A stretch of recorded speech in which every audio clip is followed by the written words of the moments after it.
For 3 years, I gave my Christmas cactus everything I thought it wanted, and for 3 years, it gave me nothing back. It was my grandmother's plant, or cutting of it, anyway. She'd had the original for decades, this sprawling green thing that erupted into pink every December like clockwork, sitting on the same windowsill above her kitchen sink. When she passed, I took a piece home, potted it carefully, and put it in the brightest spot in my apartment, a south-facing window, full sun most of the day. I watered it on a schedule. I fed it a flowering houseplant fertilizer every couple of weeks, and I kept the room warm and comfortable, the way you'd keep any room you actually lived in. And it grew. It grew beautifully, in fact.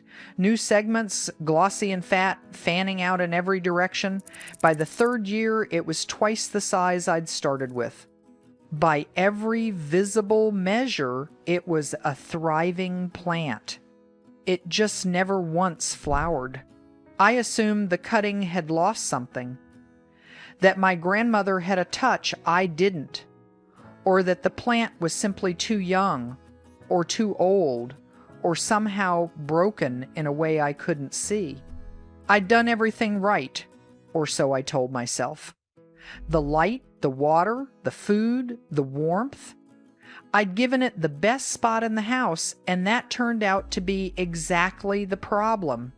The Christmas cactus is not a desert plant. This is the first thing almost everyone gets wrong, and it gets them wrong from the very first day, because the name tells them otherwise.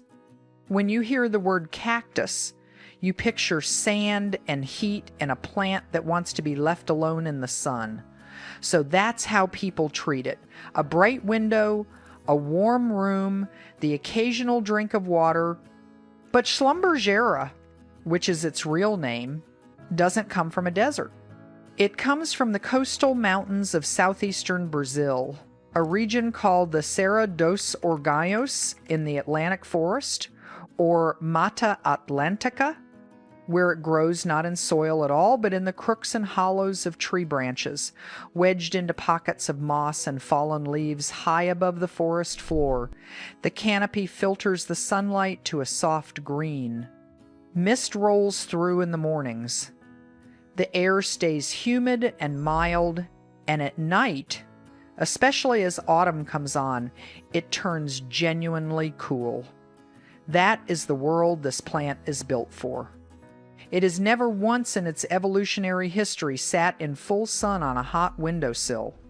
It's what botanists call an epiphyte, a plant that lives on other plants, and everything about the way I was treating my grandmother's cutting, the blazing south window, the steady warmth, the regular feeding, was the opposite of the conditions it had spent millions of years learning to bloom in.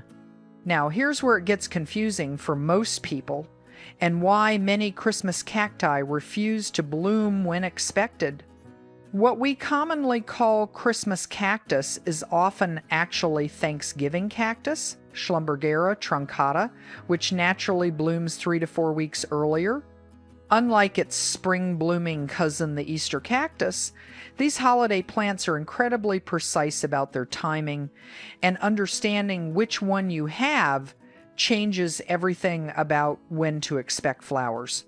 Here's the science behind why this plant decides to flower. It doesn't respond to how well you're treating it. It responds to the season, and it reads the season in 2 ways: the length of the night and the temperature of the air. The mechanism is something called photoperiodism. Inside the plant's tissue, there are proteins called phytochromes, and their entire job is to measure darkness. Not light, darkness.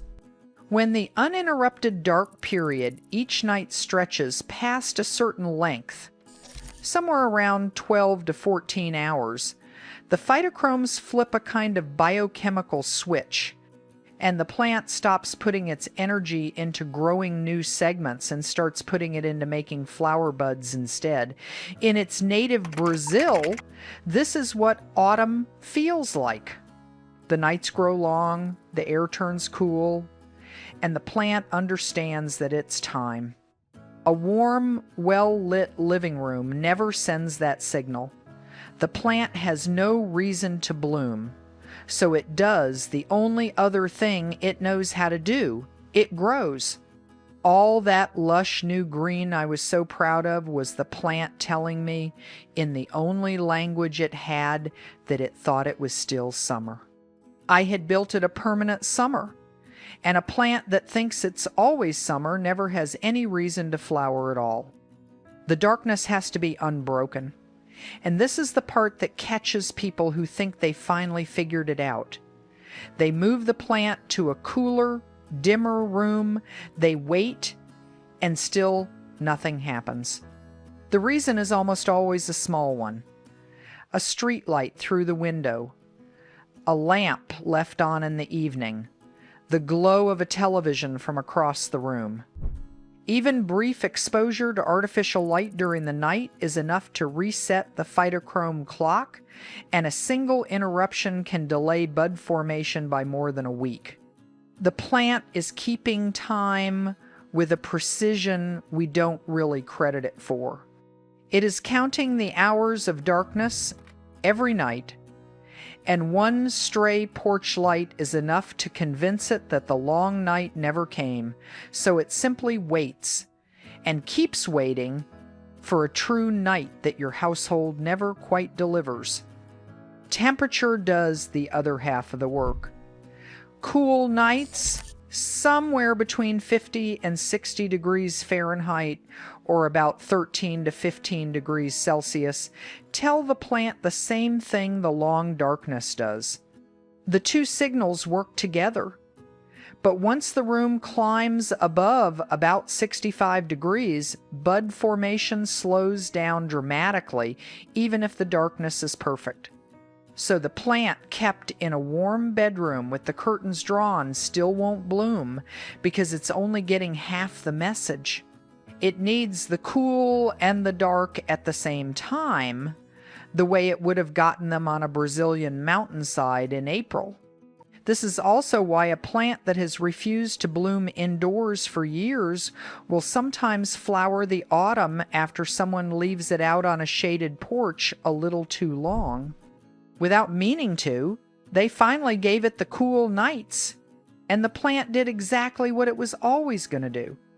There was one more thing I'd gotten wrong, and it had nothing to do with care at all.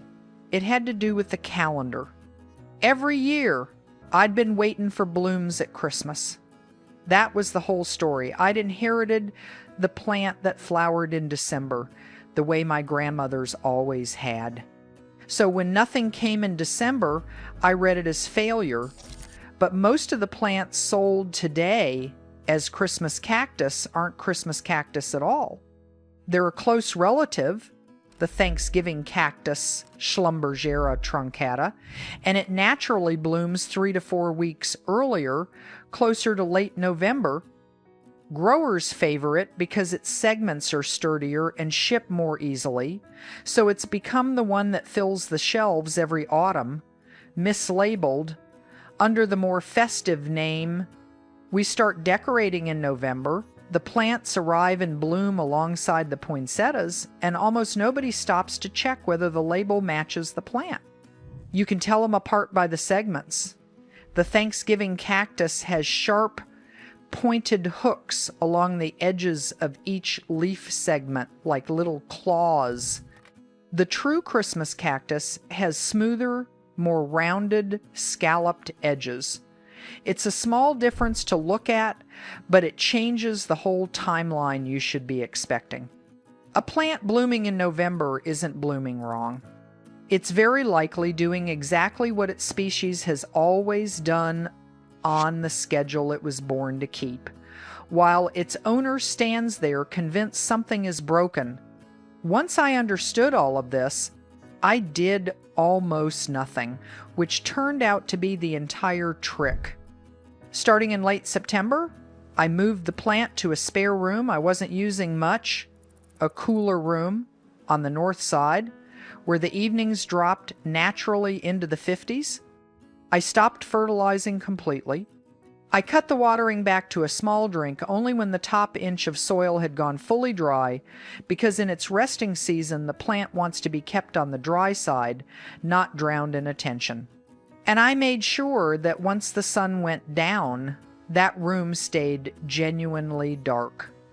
No lamp, no hallway light bleeding under the door, just the long, unbroken night it had been asking me for the whole time. For about 6 weeks, it looked like nothing was happening, and that's normal. The work is invisible, happening at the tips of the segments where the buds are forming too small to see. Then one evening I noticed them. Tiny reddish points at the ends of the stems, no bigger than a grain of rice.